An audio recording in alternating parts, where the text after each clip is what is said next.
මිලෙන් ලක්ෂ 10යි. මේ ඉන්නේ අඳුරේ රජ කරන නියම කළු මකරා. හුඟක් අය හිතන්නේ මේක 150 බයික් එකක් විතරයි කියලා.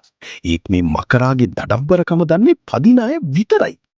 අද අපි බලමු Yamaha MT-15 එකේ ඇත්තම කතාව මොකක්ද කියලා. මුලින්ම මේකේ එන්ජිම ගැන බැලුවොත් මෙහි තියෙන්නේ 155cc liquid cooled එන්ජිමක්. හැබැයි මේකේ තියෙන ලොකුම සෙල්ලම තමයි VVA. ඒවත් variable valve actuation තාක්ෂණය. මේ නිසා බයික් එකේ RPM එක වැඩි වෙනකොට එන්ජිමේ පවර් එක අදහන්න බැරි විදිහට වැඩි වෙනවා. මේකේ තියෙන 6 ස්පීඩ් ගියර් බොක්ස් එක සහ ස්ලිපර් ක්ලච් පද්ධතිය නිසා ගියර් මාරු කරන එක හරිම ලීසි. වගේම හරිම වේගවත්. MT-15 එකේ තියෙන හයිපර් නේකඩ් පිනුමන් සහ පාරේ යනකොට ඕනෑම කෙනෙක් හැරිලා බලනවා.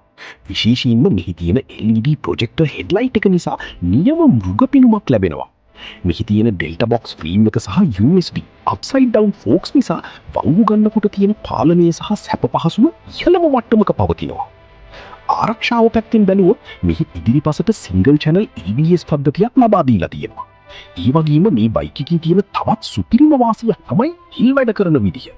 සාමාන්‍යයෙන් ලීටරයකට කිලෝමීටර් 45ත් 50ත් අතර ප්‍රමාණයක් මේ බයික් එකේ තෙල් වැඩ කරනවා.